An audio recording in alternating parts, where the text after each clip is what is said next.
Welcome back, everybody, to yet another Edmonton Oilers season and another season of Primed and Lubed. Wow, it's been a while since we last chatted. I had a very good summer, hoping you guys did as well. Did a lot of work on revamping this channel, and there's a lot of stuff we're going to talk about. As you can see, if you look at the listings of the stuff we're going to talk about today, there's quite a bit more than in the previous episodes. And yes, these episodes are going to be much longer. However, it's only going to be once a week. And I'm going to add in some pre-recorded content in there. We're going to talk about a whole bunch of stuff. We're going to talk about the summer recap of what happened, and there was a lot of stuff that happened. We're also going to look into the preseason woes of the Edmonton Oilers, because so far, I don't want to say I'm concerned, but let's put it this way. My eyebrows a little bit raised with the efforts of the Edmonton Oilers thus far. So, yeah, we gotta, hopefully they will figure out their way soon, because Wednesday they start the season. It goes for real against the Winnipeg Jets. We're going to look at the projected lines, who's in, who's out, who made the squad this year. And then we're going to take a look at the Winnipeg Jets, the first game of the year of the season. And then there is going to be a little pre-recorded video that I shot with Sammy, about a month ago. It's called Where the Chips Will Fall. And what that basically is we're going to dive into the whole league, go division by division. He's going to give his predictions. I'm going to give my predictions, and we're going to go from there. We'll also check around the league, some of the latest news stories. Then we're going to dive into the Blackhawks game, and then another new segment, another pre-recorded segment that I did called Reflections. And what that is, basically, we're going to look at some former Edmonton Oilers players. And I'm not going to be diving into basically the players of note, the Gretzkys and Messis. These are going to be players that when I bring them up, you're going to be, oh yeah, I remember that guy. So it's going to be interesting. They're players of note, but not players of stature, essentially. Then we got the poll, and then final thoughts where I'll answer your questions or post your comments. So let's get into this. Let's start off with the summer recap, which it was a very, very, very busy summer. Lots of stuff happening, from new GMs coming in to big signings to weddings to you name it, you got it. So yeah, let's get into that right now. Okay, so like I said, lots of stuff happening, and it really started on July 24th when the Edmonton Oilers announced a very controversial GM getting signed by the name of Stan Bowman. I think we all know who he is. He is the former Chicago Blackhawks GM who stepped down because he played a very pivotal role in not acknowledging or even contacting the authorities on one of their video coach guys who assaulted Kyle Beach. He's been out of the league for a long time. He's also a GM that he signed Seth Jones to a massive deal that didn't necessarily pay off. Basically, he was handed the keys to the kingdom by his predecessor before he got into Chicago. And then he kind of started making that team turn to nothing. So obviously, a lot of the Edmonton Oilers faithful, Oiler Nation, wasn't too keen on this signing. And yeah, we'll see what happens. He already made some questionable moves, and we're going to get into that as we get into the summer. But yeah, we'll see. I'm willing to give the guy a chance. But again, he's been handed the keys to the kingdom. He's got McDavid, he's got Draisaitl, he's got Bouchard, he's got a lot of key core places to win a Stanley Cup. He just has to fill in a couple little nudges here and fill in the rest of it. Dr. Randy Gregg and Mac T will be honored.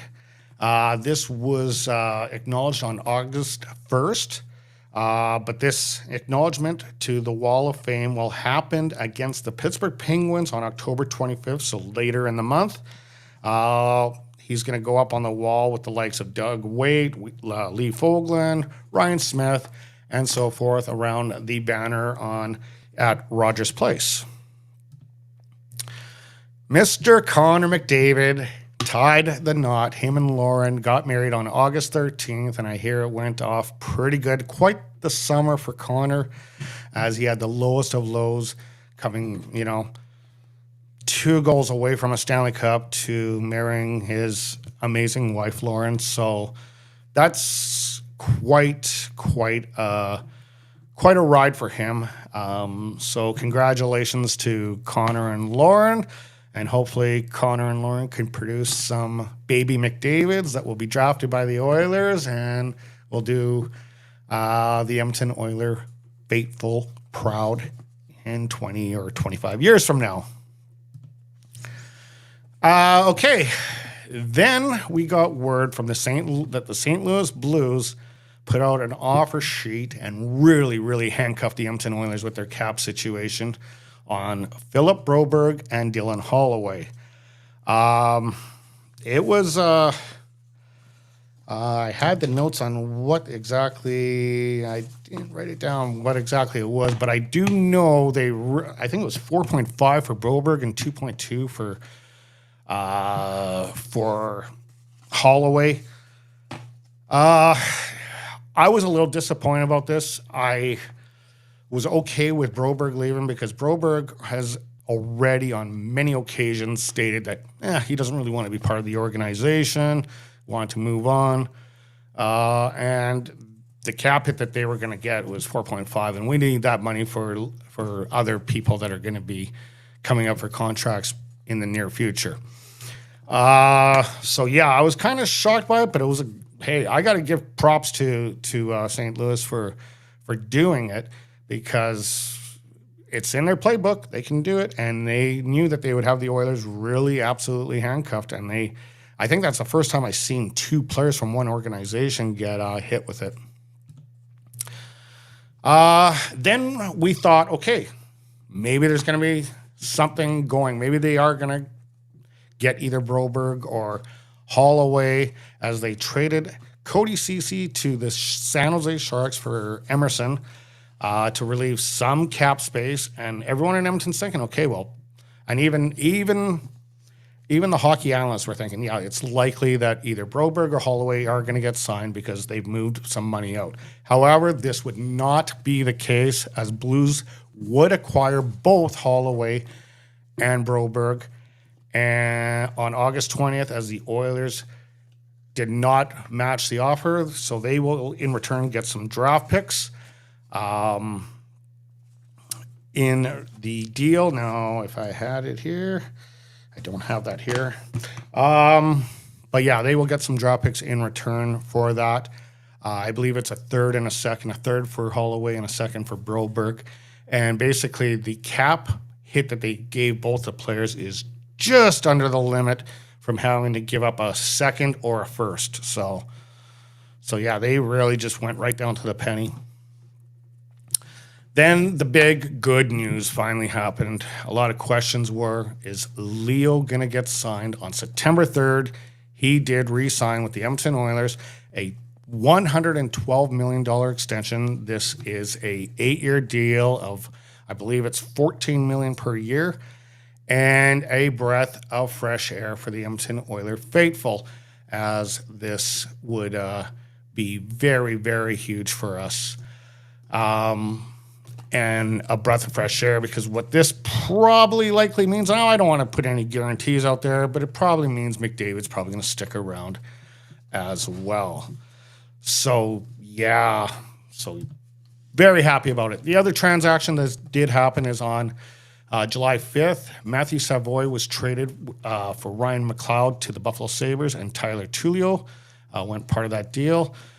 July 8th, Raphael Lavoie re-signs a 1-year, 2-way contract July 15th, Robbie Juvente and a 2025th round pick, 4th pick for Borgo and Chason. So Robbie Juvente joins the team.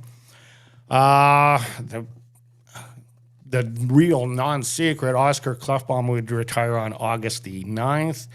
On August 18th, the Oilers would acquire Vasily Pazdokin from the Vancouver Canucks for a 4th-round pick. He is likely to be on our 3rd line this year. And the Cody Ceci trade that I mentioned just a little while ago had Ty Emerson coming our way.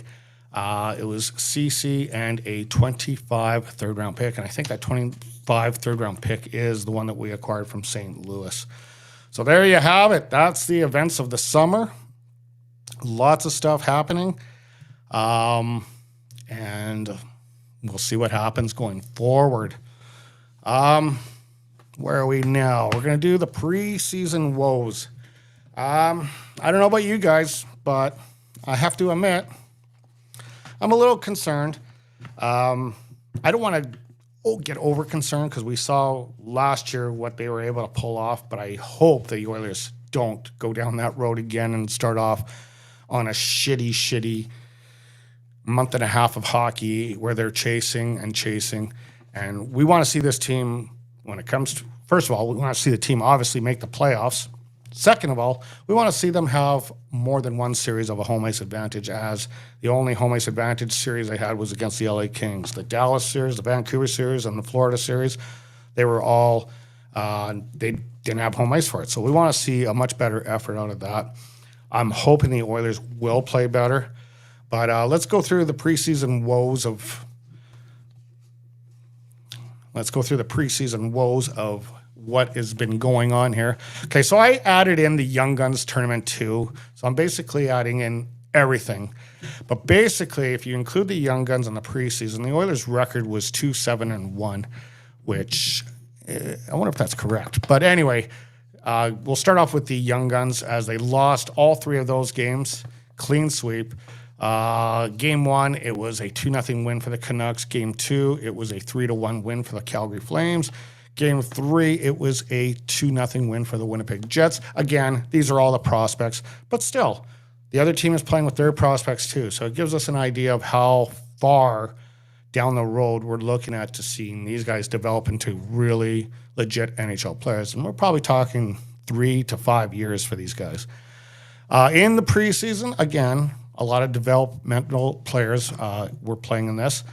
So for the first, probably the first 4 or 5 games, it was that. And then they started getting a little bit more heavier on the rosters. On the 22nd of September, they took on the Jets. They beat them 3-2. So they started off the preseason all right, but then in the split squad series in Calgary on the 23rd, they lost both of those games. The one in Calgary was a 6-1 finish, and the one in Edmonton was a 6-3 finish for the Calgary Flames.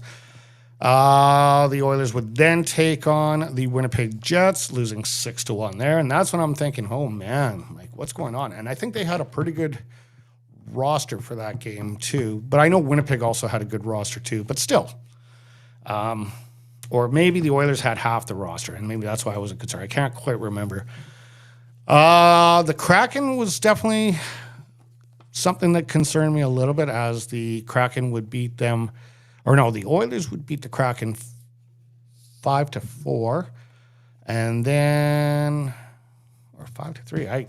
I actually can't really see that, but it looks like it was 5-4 that the Oilers won. The Canucks, correct me if I'm wrong, guys. The Oilers would beat the Canucks 3-2 in a shootout. That's where you saw Leon Draisaitl in the shootout absolutely wind up and blast one. And then the Oilers would lose 6-2 to the Kraken. That's where I kind of like, okay, what's going on? And then just on Friday night here, they lost 4-1 to the Canucks. So their combined record, I got 2-7-1, but I think it's 3-7-1. I think it's 3-7-1. So I might have made a boo-boo there. Or 3-6-1. Anyway, regardless, The goals for were 20 goals for to 43 against. So I have to say I'm a little, like, I'm not concerned, but I'm definitely raising a bit of an eyebrow to what this team is putting out there right now. And I think even Chris Knobloch basically said in his last interview, like, yeah, it's time for them to get going. Like, enough is enough. They got, it's time. Wednesday, they start. Wednesday, and I believe the next game is Friday or Saturday on Hockey Night in Canada, maybe, against Chicago. So we'll get into those games as well. But it's time. They got to figure this out. They got to figure it out right now.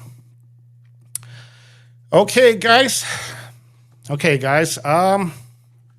going to look at the projected lines of what the Edmonton Oilers are going to potentially look like going into this upcoming season.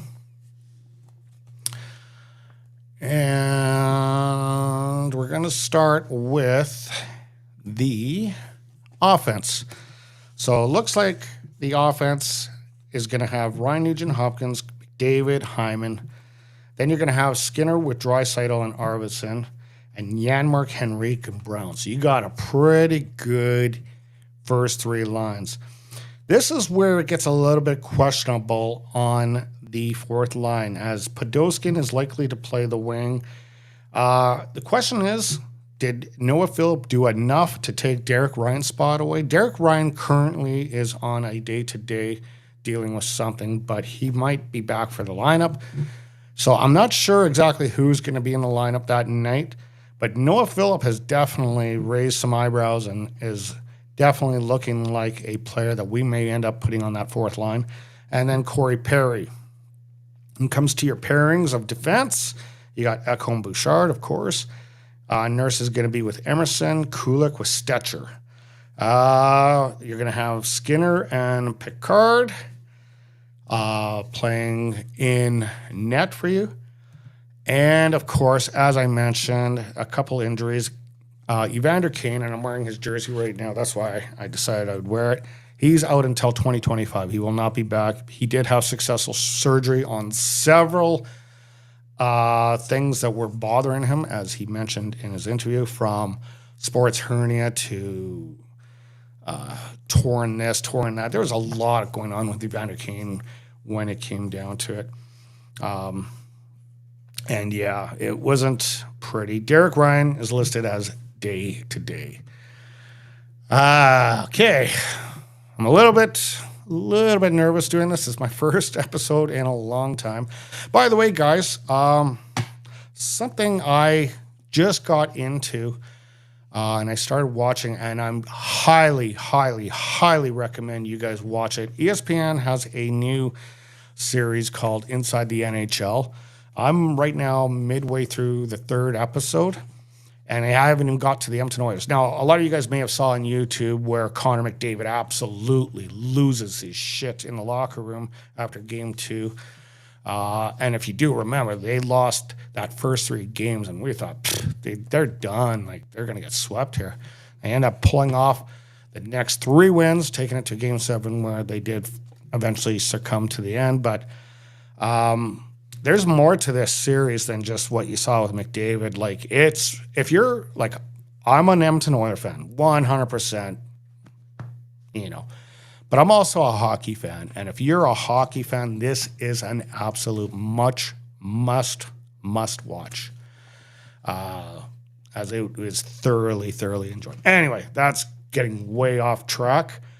Okay, so the first game will be against the Winnipeg Jets on Wednesday night. It's their home opener, and I wonder if they'll be raising the banner that night. I believe it's a home opener. I didn't even verify that. I could be wrong on that, but I think they're playing at home. What can we expect out of the Winnipeg Jets? Well, they were a team that really proved to be quite good last year, as I believe they won the Central, but they end up losing to the Colorado Avalanche. Before I dive into the Winnipeg Jets, though, I'm going to just give you the games of note. And yes, it is the home opener against the Jets. So I wonder if they'll be raising the banner that night. October 9th, the home opener October 25th, Sidney Crosby and the Penguins are here. That will also be Mac T and Dr. Greg's Ring of Honor night.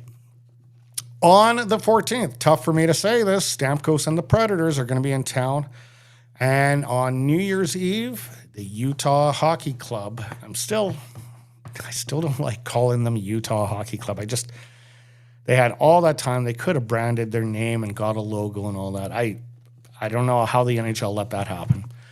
Ovechkin and the Capitals will be here on the 21st. Austin Matthews and the Maple Leafs on February 5th. Hart Trophy winner Nate McKinnon and the Colorado Avalanche on February 7th. The Stanley Cup Game 7 rematch with the Panthers. I believe that will be in Florida on February 27th. Also, there will be no games from February 8th to 21st as the Four Nations Face-Off Tournament will be taking place with Canada, U.S., Finland, and Sweden. And then the season will end on April 16th in San Jose, and hopefully we will be witnessing the Edmonton Oilers going into another huge playoff run. As far as the Winnipeg Jets, on October 9th go at Rogers Place, they will be facing Hellebuck and the Jets. Hellebuck, I think, won the Vezina last year, if not the year before, but no, it was maybe, no, I think it was Allmark, or I don't know. I'm not even going to state on that, but they're facing a hell of a good goalie in Hellebuck. This team was very good last year. They were 22nd in the league with a 18.75 power play. So their power play hindered a little bit. 21st in the league with a 77.13 penalty kill. So special teams, not so good. The Jets were a plus 60 in goal differential. So it just goes to show you that 5-on-5, they're super, super strong. Fourth in the league in points, second in the West, and second in the Central. So they were second in the Central. Oilers took 2 out of 3 from them last year. However, both games went to overtime. So they're a tough match for the Oilers. It's not going to be easy. And with what I've witnessed out of preseason, I'm not feeling too particularly good about the Oilers winning this one. But maybe they have a couple hard practices and realize what they have to do.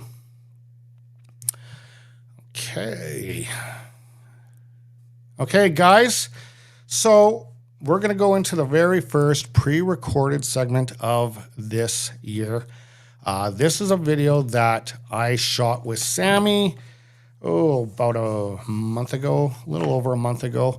It is quite lengthy, so when I uploaded it, I was unable to upload it in high definition. It's in standard definition, so it's a little bit rough around the edges.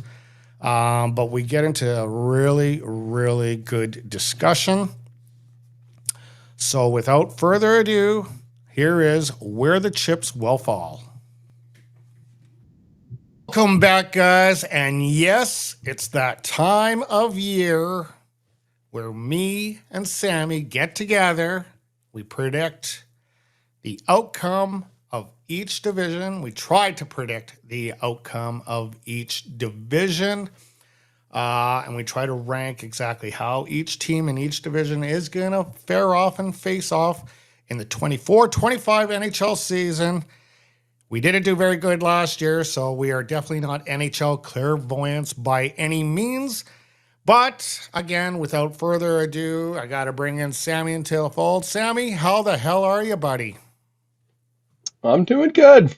My friend. I can't complain. How about you? Great. Finally got the deck built, all the politics that I had to deal with that. Great, and a very interesting summer for the Edmonton Oilers as just a lot of events have taken place. And unfortunately, Sammy, I see you are wearing that Calgary Flames jersey, though you're a Vancouver Canucks. Very somber moment as we're filming this on the Sunday prior to the funeral, which is on Monday for Johnny and Matthew Gaudreau. I'm speechless when I think about this, and I've watched so many videos on YouTube, shed a few tears about it. I mean, honestly, as much as he's a Calgary Flame, he was a good guy, and may he rest in peace. Sammy, do you have any comments you want to say about Johnny? Yeah, I mean, again, same thing as a Canucks fan. It wasn't like I actively always cheered for the Calgary Flames. I've never hated Calgary, as I think most Canucks fans do tend to hate the Calgary Flames. I've never hated the Flames. My brother-in-law is a Calgary Flames fan. Um, I kind of grew up in my years of watching hockey. Kind of grew up with him being a Flames fan, so I've had a soft spot for him in my heart. And so when I saw this news earlier this week or last week, I was shocked, and I wouldn't say heartbroken myself, but I was sad, right? I was sad because the hockey world, and not just the hockey world, but the world lost great man, two great men, in just a tragic incident. And I don't know, my heart and my deepest sympathies are with the Goudreau family and all of their extended family and friends, with the Calgary Flames fan base, with the Columbus Blue Jackets fan base. Um, you saw the turnouts at the vigils that both those teams held, and the thousands, maybe tens of thousands of people that showed up to both. And those are two strong fan bases, and they've been rocked. And I'm wearing, I mean, this is a Goudreau jersey. This is a number 13. This is Johnny Goudreau, and I'm wearing. Um, I figured no better time to wear it than for this video. So Awesome, Sammy. And you got to admit, like, the circumstances, it's not even just the passing, it's how, obviously, by an alleged drink drive. Well, we know he's already openly admitted to having 6 beers and that, whatever. That's obviously that's the cause of it. But the hard part for me to swallow is it was a day before the sister's wedding. They were yeah, groomsmen to the sister's wedding, and like, how devastating is that? You're going supposedly into the happiest day of your life, and it turns out to be one of the most miserable days of your life. Like, for yeah, me, that really struck a chord. You couldn't write a movie story like script stronger than that. When this kind of, it's it's just mind blowing, the circumstances and what was eventually to come out of it. But anyway, Sammy, we do have to move on, and yeah, I give my full condolence to the Goudreau family. I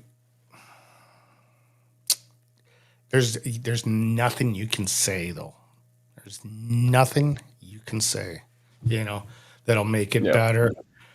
So anyway, but Sammy, we got to get down to business and figure out where things are going to land in the 2024-25 NHL season. Now, we did this last year on NHL Aftermath, if you do remember, and we did not fare out too well. So again, Yeah. I'll mention that again. We are not NHL clairvoyants, so don't be betting the house on it when this video comes out. But we are going to give you some interesting takes. So before we get into this year's picks, let's see how we did last year. So the big question is, what did we do last year? How did we fare out? I don't have the exact graphics of where they actually positioned, but I will tell you our percentile record of what we did. And it'll boil down to correct spot in the division. So if you said that this team is going to be 7th place, it had to be in 7th place when they finish the season. And it's also going to have, if you correctly pick them within the top 4, and they did wind up in the top 4 or bottom 4, that gives you a point there. So for me, correct spot in the division, I was able to get 4 for 32, right? 32%, or sorry, 14%, not 32%. 4 for 32, a miserable 14%. Sammy, you did edge me out. 5 for 32 at Yeah, 16. not a whole lot better. Not a whole lot. So Anyway, that was that. But we did much better. We did much better when it came to bottom four, top four selection. So for top four, I got 21 out of 32. Not bad, 66% accuracy. You were slightly below at 19 for 38 for 59%. But we got to give ourselves a pat on the back. At least we kind of homed in on certain things. So that now takes us to this year. And Sammy, this is my Metro picks for 24-25 NHL season. Now, obviously, we know there's so many intangibles that are involved, like injuries and suspensions and so forth and so forth. But what we think on paper, this is what I think on paper, how it'll fall. And I got the New York Rangers in first place. I think it's going to be also a bounce back year for the New Jersey Devils. I got Carolina in third. And I see that you agree with me pretty much on all of this so far. Actually, this one, we are almost dead even on this one. I do have Columbus in fourth, and I'm going to tell you why. The amount of shittiness that this team has had for the last 3 years, going back 3 years ago when goaltender Matthias Kivlenix, if I'm pronouncing that right, yeah. passed away from a firecracker or firework accident that he was trying to protect a pregnant woman and one of his teammates. That happened in July of 2021.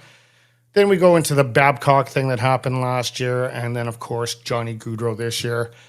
I think at some point in time you gotta, and this is kind of where I went a little bit different. I'm going to go off of inspiration. I think there's going to be two teams here that are going to be inspired in this year's thing. So I gave them a little bit of a plus point, hoping I'm right, and we'll see. So then I got the Islanders in fifth, the Caps in sixth. I got the Penguins in seventh, and then the Flyers in eighth. Sammy, you pretty much right even with me. You got the Rangers, the New Jersey Devils, Carolina Hurricanes, New York Islanders, Washington Capitals, Philadelphia Flyers, Pittsburgh Penguins, and Columbus Blue Jackets. Would you like to elaborate on your selections? Yeah, I mean, I look at this division and I really only see three teams in this division that are like probably top tier upper echelon teams. New Jersey last year should have been one of the top teams in this division, but very inconsistent goaltending and plagued by tons of injuries, which took out most of their star defensemen. Just crushed that team all season. And now with the additions of Brett Pesce, Jacob Markstrom, Vezina runner-up, goaltender, another year of Jack Hughes, Luke Hughes, etc. They should be a much better team. I mean, you and I both picked them for second, so I see them doing good things this year. As opposed to the rest of that, I want to see Columbus succeed. I do. I want to see them do wonderful things this year, and I want to see them do good things. And I do think that either the Gaudreau incident could either give them a huge boost of motivation, or it could also drag them down a bit. Right? There's no really gray area there. It's either going to be huge inspiration or it'll bog them down. And I don't think it's necessarily bogged down in a negative way, but he was the star player on that team, and you take the star player off of any team, especially a team that's kind of trying to rebuild or exiting a rebuild, and you take your number one guy out, that sets you back. And I look at the other 7 teams in this division, and I'm like, they're not better than those 7 teams. They're not. I don't think they're going to be bad this year. I don't think they're going to be like bad team or anything, but I think they're going to be very middling. And I don't know if that says something about the Metro being a very good division or what, but yeah, I don't see it for Columbus, unfortunately. Again, I am really taking a whim on that as well. I'm with you too. I just don't see the talent pool there, but I'm thinking back to, what was it, 2016, when Vegas came into the league just after the shooting that happened in Vegas, and how inspired they were. Whether that inspired them, but they ended up going all the way to the final against Washington, and Yep. they had good things going about them. Okay, Sammy, let's take this now to the Atlantic Division, where I have the Florida Panthers in first. I think they're just an absolute juggernaut. I got Boston in second. Now, I know we varied a little bit on the opinions here. I got Toronto in third, and I have the Ottawa Yeah. Senators making the playoffs this year. I have a gut feeling that this team is going to turn it around. I Okay. don't know what it is. There's a something that's saying it. Got Detroit in fifth. Tampa definitely taking a drop off in sixth. Buffalo probably. Buffalo's a tricky one to figure out, because I think Buffalo is another one of those teams that could fare up pretty good. And then Montreal in eighth. Yeah. Your selection, Sammy, was Florida, Toronto, Boston, Tampa. So me and you just swapped second and third, I believe it was. Then you got Yep. Detroit, Yep. Buffalo. You got Ottawa way down in seventh, where I have them in fourth. And then you got the Montreal Canadiens. So there is a few similarities, but there is that one polar shift with the Ottawa Senators. Elaborate on your decision making for the Atlantic Division. Talking to uh, one coworker the other day. I won't name him, but he works in the warehouse with me. I'm pretty sure you can figure out who. Yeah. Um, he's a big Montreal fan, right? I was talking with him specifically about the Atlantic Division, and both him and I agree and feel like I don't think there's a bad team in this division, and I feel like every team in this division is going to be over 500. Now that doesn't mean like every team's going to be 40 plus wins or etc. But I do feel like every team will be above 500, whether slight like marginally or quite a bit. Um, I do. I like to also, when I do my predictions, I also like to put point totals. What I think they might reach points wise. Um, I have everybody other than Montreal being over 90 points. I think it's going to be very, very tight in that division. I mean, Florida, I think they're the clear cut first place. Toronto, I think they're, in my opinion, locked in at second. Boston, between Boston and Tampa, one of those two teams has to, one of them is going to take a major step back this year. And I know I put them in both Boston in third and Tampa in fourth, but I really think one of those two teams, I mean, you put Tampa down in sixth, right? One of those two teams definitely is going to just drop off a cliff. Um, I don't necessarily see it being Boston, but I don't necessarily think it's Tampa yet. I do think another year, like maybe not this obviously upcoming season, but the next season, I think then maybe both those teams can regress down. Um, Ottawa being in fourth, I like that pick. Um, for you, I do think if Ottawa or Buffalo, in my opinion, were in a different division, like if they were in the Metro division, I bet they would make the playoffs. Or if they were in like the Pacific or the literally any other division than the Atlantic, I think they make the playoffs. That division is just so cutthroat at the moment. There's not a bad. You know, you think that division is actually weaker than the Metro, the Pacific, the Central? I don't know if I agree with that. I think it's the strongest. I think the Atlantic division is the strongest. Wow. I think it's the strongest division. And that's not saying like the other divisions are weak, but I think the Atlantic currently is probably the strongest. And not necessarily like they have the best teams, but I think in terms of like outside of honestly Florida and I'd say like Florida and Toronto, I think the next five teams in that division, Boston, Tampa, Detroit, Ottawa, and Buffalo, I think those five teams are going to be very close to each Hmm. other, to be honest. I think it's going to be. I'm really interested in seeing how the Atlantic division, out of any other division, and again, as a Canucks fan, I want to see how the Pacific unfolds, but I'm really, really, really curious to see how the Atlantic unfolds this year because it's going to be really interesting. Yeah, it could be. I'm just surprised that you actually have them, as a strong suit. But yeah. Well, definitely the Atlantic won the Stanley Cup last year, so I could see that point. Boston's strong, They've won Toronto's, 3 of the last 4. The yeah. Atlantic Division has 3 of the last 4 champions. And it's going to be interesting to see what Toronto does because, Three you of the last know, five. Berube is going to bring a different element. I don't think Toronto's going to Oh finish yeah, this season. I don't think Toronto's going to be finishing as strong as they did last year, but they'll probably be better in the playoffs. yeah. I forgot about Berube. I think Yeah. he can be He's a an huge intangible. factor for them. He can be a Big. huge factor for them. Yeah. Okay, Sammy, let's go on to the Central Division where I have the Colorado Avalanche, Dallas Stars, Nashville Predators are put in third. I think you matched me on that one too, I believe. Where is it? Yes, Yeah, you the did. top Yes, you three, did. Uh, our top five is exactly. Oh my yeah, goodness, this is almost yes, eight yes. for eight for us. And I did not copy off of you. This was my picks before you submitted your picks. Huh. And then I got Minnesota Wild. I got Utah in sixth, Chicago in seventh, and St. Louis Blues in eighth. I think the only difference we had was Interesting. between St. Louis and Chicago, was it not?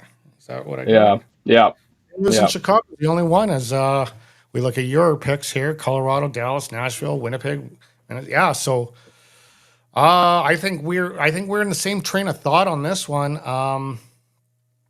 I just think with Nashville, the reason why they had a good year last year, and now you add in yeah, Steven Stamkos' leadership and all the moves that they made in the offseason, this team might even win the division. Like this, that's how good this team I think is going to be. Again, Stamkos is older, so hmm but I think this is the thing that I think Tampa didn't really think about. It's what he brings to the locker room, I think, yeah, is huge. Look how old Corey Perry is, and look what he brought into the locker room. Look at how he was giving Evander Kane shit on the bench there, right in front of everyone, saying, "Hey, man, like, come on, like, pull up your socks here." There is a place for the elder statesman in the game. That being said, you don't want to be filling your rosters up with players that can't keep up to the pace. Am I right? yeah, yeah. No, absolutely. So do you Yeah, want to? I was just because I think it's interesting that you have St. Louis in last. I think that's the only thing that I'm like, interesting, because otherwise our picks are exactly the same in that division. Yeah. I just think St. Louis. I think St. Louis in last is a bold pick, just because Chicago is still.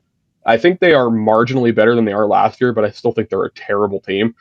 Well, Um, you're going to have Taylor Hall back in the lineup, so that's going to help.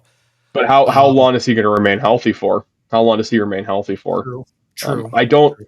St. Louis, like, to me, they're a very middle of the ground team.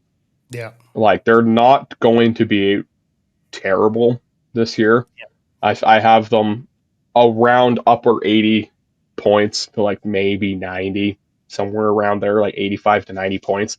I think they're going to be in the hunt for a wild card spot for most of the season, and then that closing stretch, the gap will hit, and they won't be able to catch it.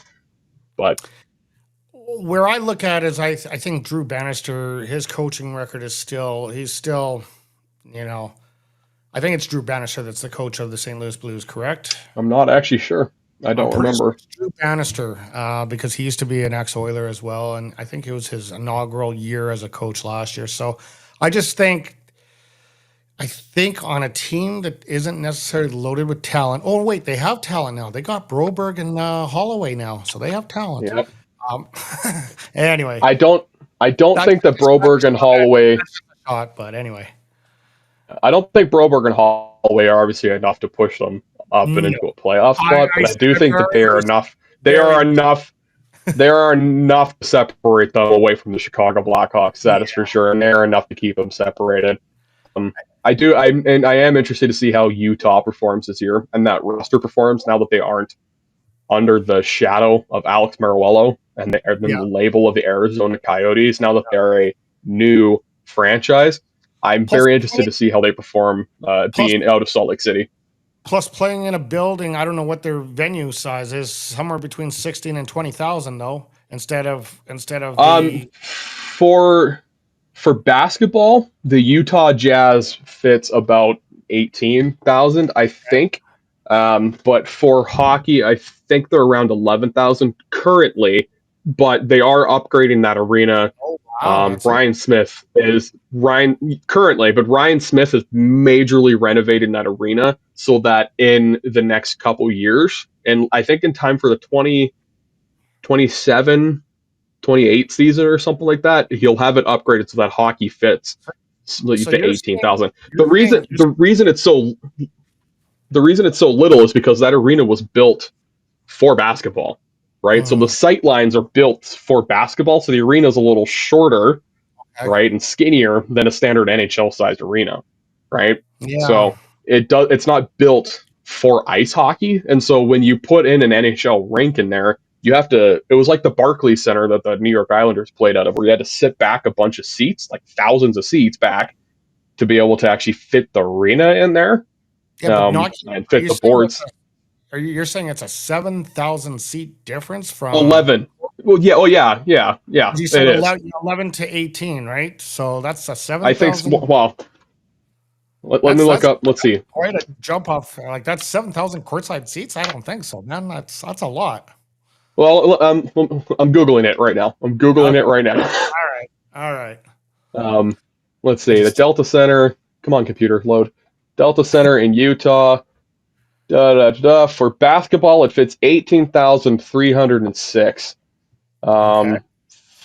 For hockey, it fits 16,000, Yeah.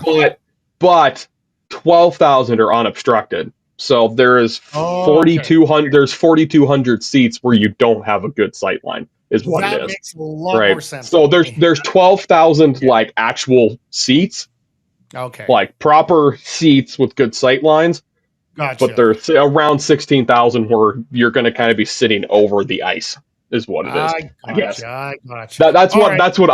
I'd read. 12,000 seats for Yeah. hockey, but it's slightly more than that.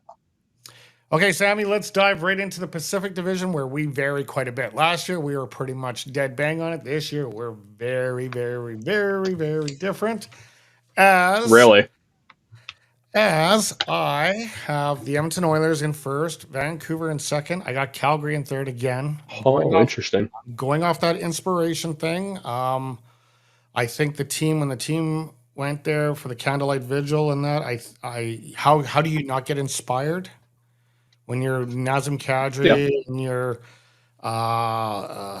all the guys there? How are you not inspired when you see that fan base coming out for a player who left their franchise and showing that kind of support? So I again, I'm going on the leap of faith, thinking that this could be one of those inspirational stories. I got LA in fourth, Vegas in fifth, San Jose in sixth, Seattle in seventh, and Anaheim in eighth. You, my friend, you picked Vancouver, Edmonton, LA, Seattle, Vegas, Calgary, Anaheim, San Jose. This is kind of pretty much almost par for what you had exactly last year. There might have been a slight variance with your Seattle and Vegas, but I think this was kind of Yeah, it's pretty much pretty last pretty year. similar. Um, so Well, yeah. So actually, elaborate on what. my Pacific Division last year was actually quite a bit different. Oh, was it? Oh, okay. I thought for some My reason it was. Pacific Division Oh, last year, I you had didn't have. Vegas, You didn't. Edmonton, and Yeah. Seattle. You didn't have Vancouver in So first. None of us did. no, But Vancouver was 5. So yeah. So yeah. So anyway, Sammy, elaborate on the Pacific Division and why you think it's the chips are going to fall that particular direction. well, I'll change it and I'll go from bottom to top here instead of going top down. For one thing, side note, you were right. Drew Bannister is the coach of St. Louis. But for San Jose, they didn't really make really many improvements. I don't think Macklin Celebrini is going to be the franchise-changing player, like a Connor Bedard or McDavid or a Matthews. I think he's going to be a darn good player, probably a superstar in the league, but I don't think it's going to be like he's going to join the team and they're miraculously 10 times better. Same thing with like Tyler Toffoli joining the team. It's not going to be a whole ton better. They'll help with scoring, but their defense is still very lackluster. Their bottom 9 and for their forward group is very lackluster. They finally have good goaltending, like Yaroslav Askarov. Acquiring him from Nashville is huge. Him and Mackenzie Blackwood should be a very solid goaltending duo for them. And I think San Jose is going to be competitive in a lot of games, but if they're going to win, they're going to have to win probably in a trapping style and a low scoring style of game because I don't think they're going to be able to pot a lot of goals this year. Um, Same thing with like Anaheim. I think Anaheim's going to be marginally better this year than they were last year, but I still don't think they're going to be, miles better. Calgary, again, I want to see them be so much better. I don't see them being what you had them in third or fourth. I I had him in third. Yeah, I don't see I know that's how. a stretch. That's a stretch, but I Yeah, just I look for me. I look at their goaltending, right? Like, is Dustin Wolf and Dan Vladar like how much better of a goaltending duo is that than before? And if for Calgary, if Jonathan Huberdeau can get back to form, before he came to Calgary, if he can be that kind of player he was in Florida, if Nazem Kadri can play more like he did right before he signed in Calgary, um, I think they have a good chance to be also still a very competitive team. But losing Hannafin, losing Lindholm, losing Markstrom, um, losing Mangiapane, losing Mantha, they lost a lot of guys from their roster from last year. Zadorov, they lost a lot of key players from that team, and they are definitely transitioning into a rebuild. So I don't see that how they can be that high. That's my opinion, right? I totally acknowledge that I can stand to be corrected. Vegas. well, well, based off of both of our picks from last year, we definitely can be corrected. Oh, So for sure, for sure. Friggin', I don't know. Maybe San Jose miraculously make the playoffs and win the cup. I don't know. You never know. Something crazy like that can always happen in a season. I don't know. That's not going to happen, but who knows? Vegas, they they're not as good as they were the last couple of years. I don't think they're necessarily headed into a rebuild or a retool, but they won their cup and they kind of shipped out a bunch of guys, right? Like they lost Chandler Stevenson, who's now in Seattle, which I think is fantastic for the Kraken, and I'll get to them in a minute. Losing Marchessault, letting him walk, trading out Logan Thompson. Like, why would you do that? I just don't see that cohesive team that they had been before, and I think they've lost a fair bit of their depth that they I had think I before. think Sammy, I think it's fair to say that Vegas goes off the concept that if it ain't broke, we still got to fix it, and that's what I've noticed them throughout. Since they've been in the league, they got rid of Fleury. It just they They've just changed their coach 3 times, yeah, 4 times. yeah. You know what I mean? They go off that concept that if it ain't broke, let's still fix it. And Like sometimes they've had 4 coaches, right? Have they had 4 coaches? oh, probably. Like, okay, so who I can't think of it right Currently, they now. have Bruce Cassidy. They had Pete DeBoer before that. They had Gerard Gallant, and I Yeah. feel like they had somebody else. Who was before Gerard Gallant? We'll have to I, look that up. Yeah, are you gonna I Google feel it? like they. I'm going to Google it because I feel like they had somebody else, but um, Who did they yeah, have? I don't know. I don't see them being as good as they were before. And I have them as the um, as fifth place in the division, and that is actually the only 3 coaches they've had. It was Gerard Gallant for 3 years, then DeBoer for 2, and then Cassidy for 2. Yeah. Um, but I have them in fifth, and I have them missing the playoffs. Like I don't have them being the wild card team. I have 4 wild cards from the Central and 4 from the Pacific. So Yeah. I don't know. Vegas, I don't see it. Um, Seattle, I have them being a wild card team. I do. I think they've added a few nice pieces this year. Like they added Brandon Montour on defense, which he'll be a great partner along with Vince Dunn or James Schwartz. Not James Mhm, Schwartz. mhm. Just who's their other defenseman? Whatever. But anyway, he's going to be a great defensive partner on that team. And then again, adding like Chandler Stevenson, another year of Matty Benier, if Shane Wright can step in and perform to the way that he's supposed to perform, I see a lot of really good things for that team. They're not going to blow anybody away this year, but I do see them being a competitive team, and I see them making the playoffs. LA, I see them not being as good as they were last year. I see them regressing a bit again, which also by virtue of me having them in third place, I have them playing Edmonton again for like the fourth year in a row in the first round. And I do have Edmonton beating them because I also do a playoff bracket based off my predictions. I do have Edmonton sweeping LA in my playoff predictions before the season starts. So we'll see. And if that's the case, it'd be really funny because Edmonton would have beat them in 7, then 6, and 5 and 4 in straight years. So it'd be really interesting. And then, Edmonton in second and Vancouver in first. So that's basically the same as last year. And I have Edmonton and Vancouver being very close. Vancouver, a lot of it's going to depend on goaltending, of course. Yeah, goaltending, but I think losing that core D, man, is huge. Like as much as I love Desharnais, I don't think he replaces. I can't quite remember his name. Zadorov, yeah. Yeah, I don't think he's supposed to be a replacement for Zadorov because Zadorov's personality and his on-ice personality, his off-ice personality, I don't think that's really a player you can replace. But physicality-wise, I do think Desharnais is a good guy that can come in and can be that physical presence.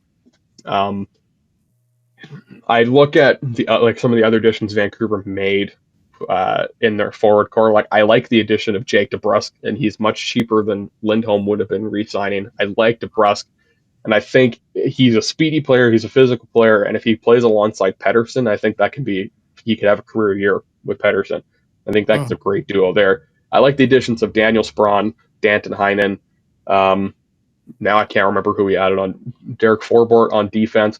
I like the moves that Vancouver made, and I think they have become a deeper team than they were last year.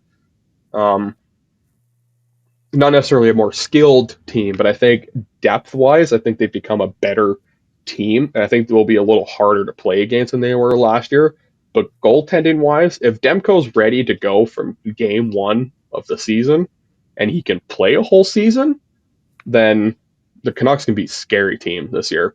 But if you have to rely on Shilovs all year, and no knock at him, he almost single-handedly caused Vancouver to beat Edmonton, right? He was for a third-string goalie to step in Game 3 of the first round and wipe Nashville, and then to almost take Edmonton out. I think Vancouver. If Besser didn't get hurt, I think Vancouver would have beat us. I think so too, and I've talked to so many out of the lineup with his blood clots, and I've talked to many people, Oilers fans included, and other Canucks fans. And again, when you say it as a Canucks fan, people are like, "Oh, you're just biased. You're dreaming." But I'm like, no, I've talked to Oilers fans too that were like, if you guys had Besser, because Besser was a machine against you guys in that second round. Besser scored a ton. And he looked so good against you guys, against the Oilers. You put him in Game 7 in the way that him and JT Miller were clicking in that season, but in that playoff series, the way that they were going, you're going to tell me that Besser doesn't score at least a goal to tie that game? Yeah. No, and then what? You go to Game 7. Game 7 overtime against Vancouver and Edmonton would have been fantastic hockey. That would have been so fun to watch, as long as Ian Cole stays out of the friggin' ice or out of the paint and the crease. Because I swear on my life, we would have won Game 3 if he didn't stay out of the crease.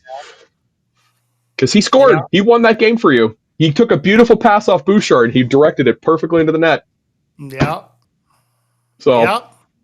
But that's how it goes. Alrighty, Sammy. Thanks for joining me on this episode of Where the Chips Will Fall. We'll do it again next year. And hopefully this year we'll have a little bit better percentiles than 14 and 15% and whatever that was for your group. We'll see. Not very good. And again, I'm going to give the... I don't know if you can hear it on your end. Oh, I heard it. Yeah. So, right on, Sammy. We will enjoy this season. And yeah, once again, guys, just a super heartwarming condolences going to the Goudreau family from us. Um, Again, unspeakable, unimaginable. And just God bless you guys and all the best. All right, Sammy. Thanks again, man. Once again, a big thanks for Sammy for joining me on that edition of Where the Chips Will Fall. Uh, Again, I went on a whim with inspiration, putting Columbus and Calgary very high up there. We'll see what happens. Things do surprise us every year. Vancouver surprised us last year. Me and Sammy both had them in 5th and 6th place, and look what they did. They ended up winning the division. So things do come across as a surprise from time to time. All right, we're going to take a look around the league, some of the latest news stories. I got this from basically the ESPN website, so I'm just going to briefly run through some of the storylines that's going around the league right now as we dive into the new and upcoming season. Jeremy Swayman has finally come to terms with the Boston Bruins on an 8-year deal. $66 million contract. I think that puts him somewhere in $8.4 million, I think is what it is. He was initially awarded $3.475 when they went to arbitration. So that is quite a difference in pay going forward.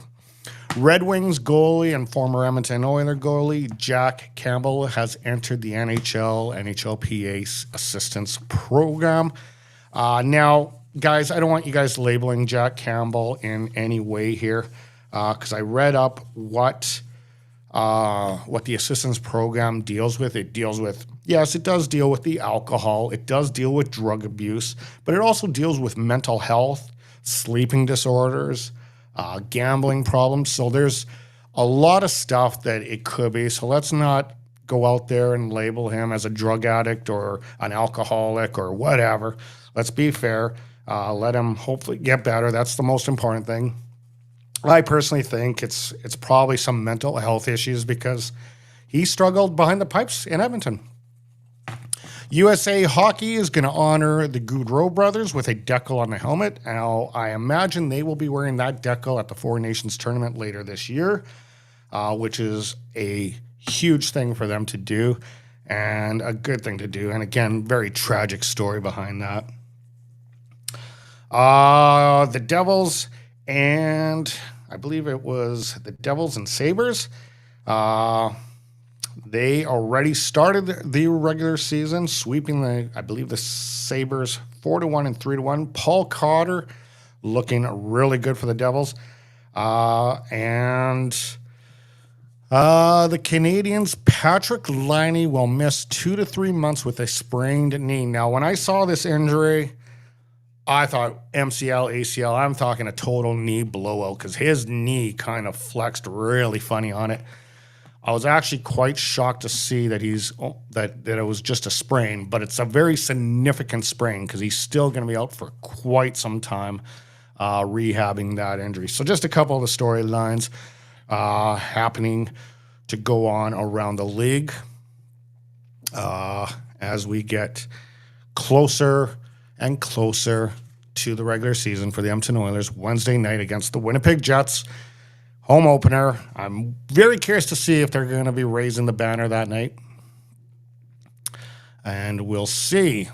So after the Jets, they're going to have what you would think is going to be an easier game as they'll take on the Chicago Blackhawks, which should be a very interesting game. We'll see what Taylor Hall brings to the table now as he is deemed healthy and ready to go. But they didn't fare off very well last year. So we'll see what the Hawks can bring. When I did the Where the Chips Will Fall, I didn't have them very high. I had him second last in the Pacific. Sammy had him dead last. So we'll see. The reason why, and I'm going to elaborate on that, is why I think they'll do better than St. Louis is because of that man right there, Connor Bedard.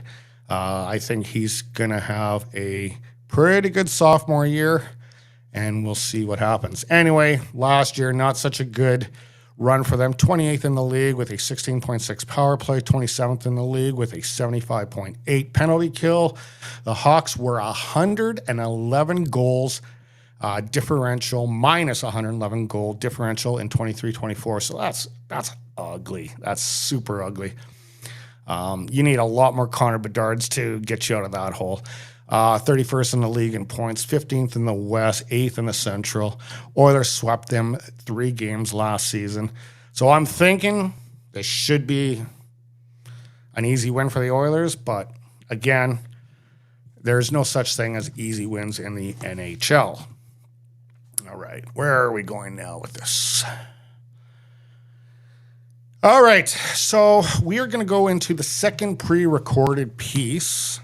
And this is a new section that I've added to the channel this year. Again, I'm totally revamping, doing all that stuff. Let's get into this. I think I explained it all on the pre-recorded piece anyway.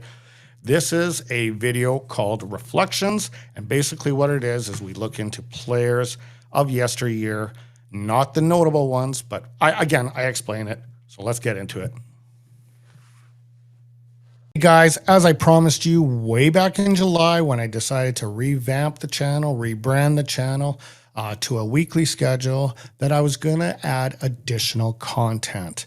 Now, with that additional content, there's going to be some pre-recorded videos so I can make the content a little bit more visually exciting. So as you witnessed, we did already one little pre-recorded video, and that was the video that I shot with Sammy on where the chips will fall. I brought him in.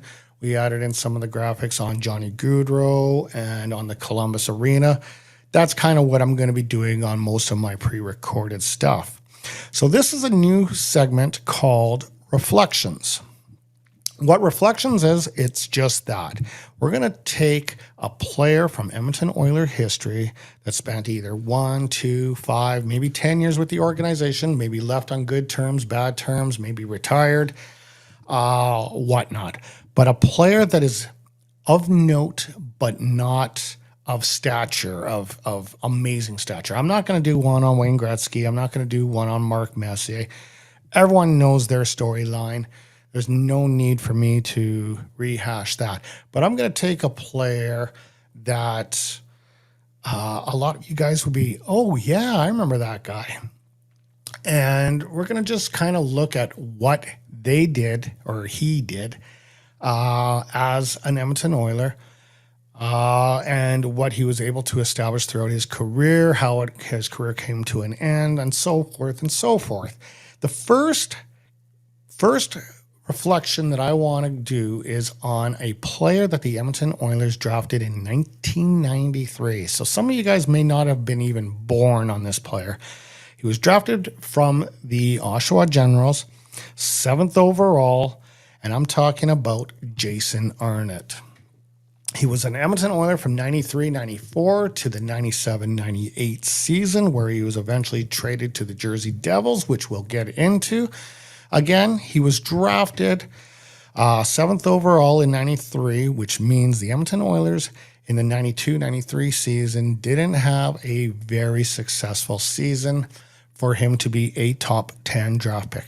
Now, the Oilers saw a big body, fast-moving, hard-playing, nose for the net kind of player in Jason Arnott, and he turned out to be just that.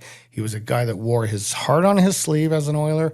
He was a guy that gave it everything. Now, did he have super skills like McDavid or Gretzky? No, he didn't.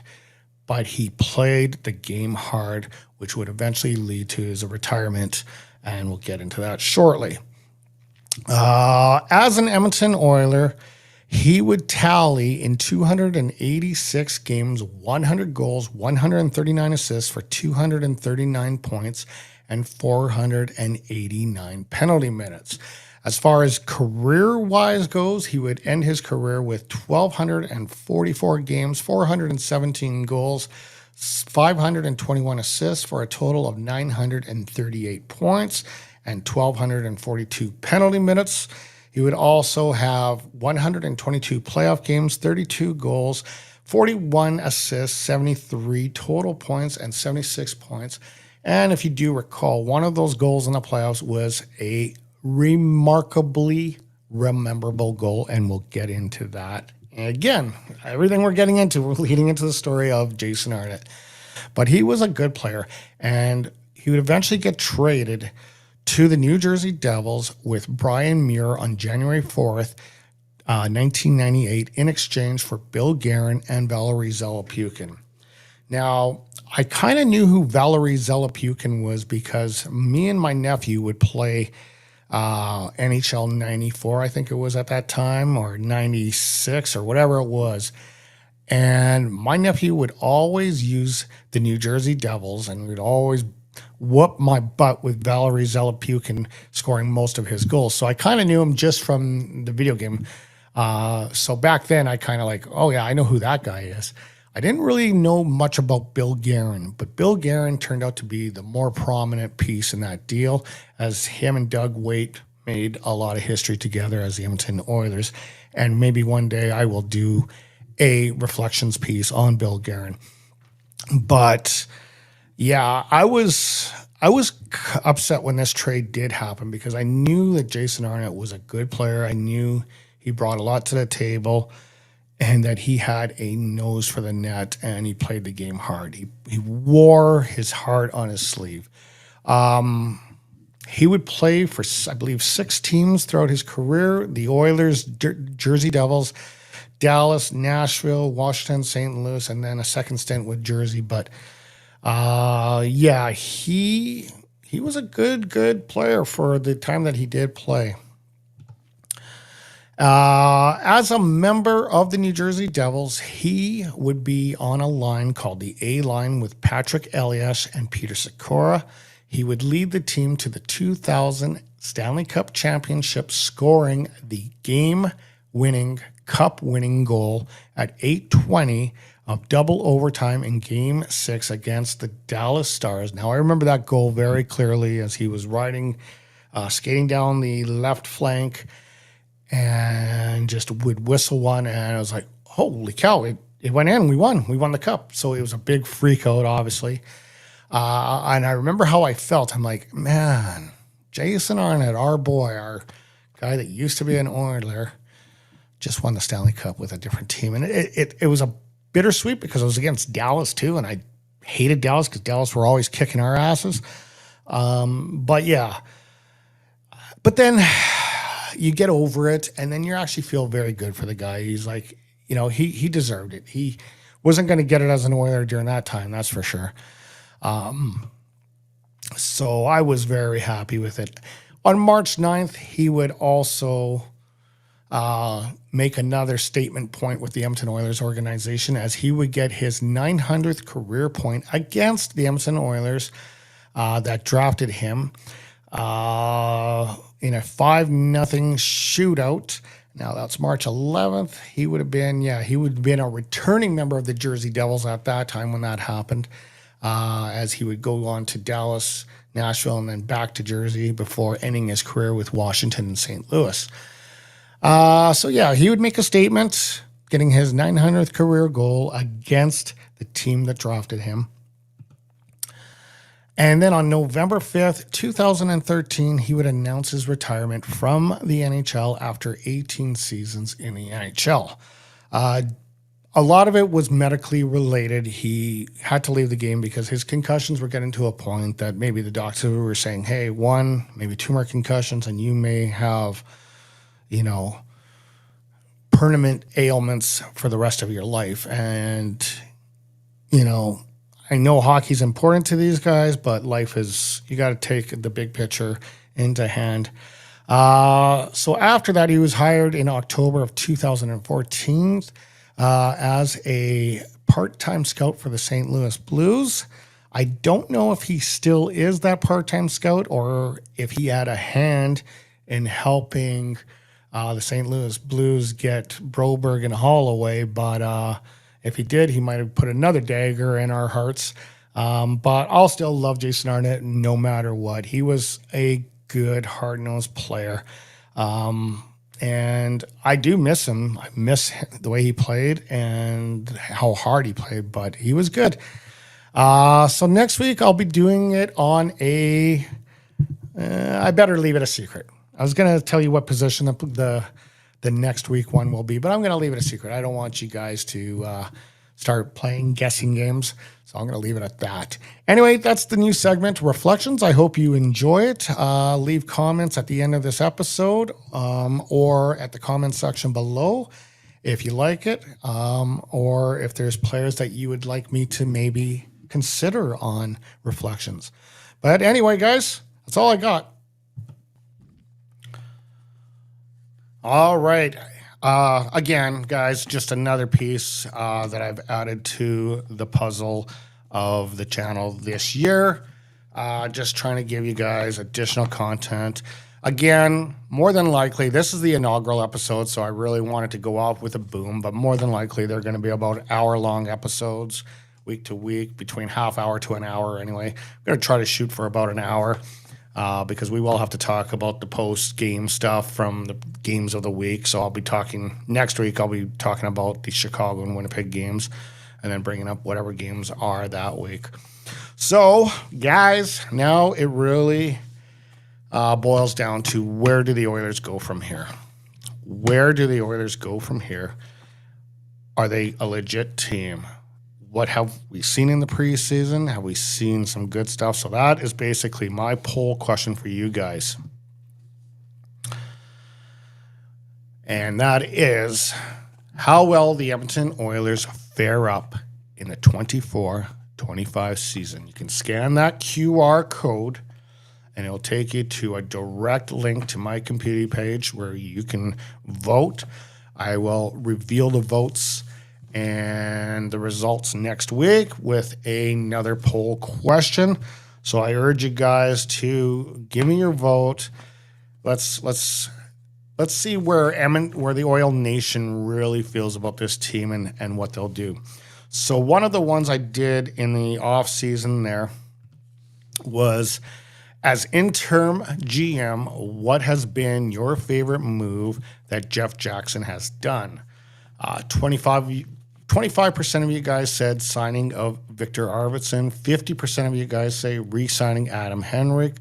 38% said trading Ryan McLeod and Ty Tullio for top prospect Matt Savoy. And 6% of you guys said the signing of Jeff Skinner. So you guys chime in for the new one. How will the Oilers do? How will they do? Will they make the playoffs, or are they going to be potentially out very early and this time not make a comeback into the fold? Okay. I know it's been a long episode, guys, but here we are. We're at the end of it, and we are in final thoughts. And let's see. And I come out a little bit. See if I can switch that here. Sorry, I'm a little bit off center there on this one. There we go. I'll just move myself over. There we go. I know it looks a little goofy, guys. So, yeah, guys, this is Final Thoughts.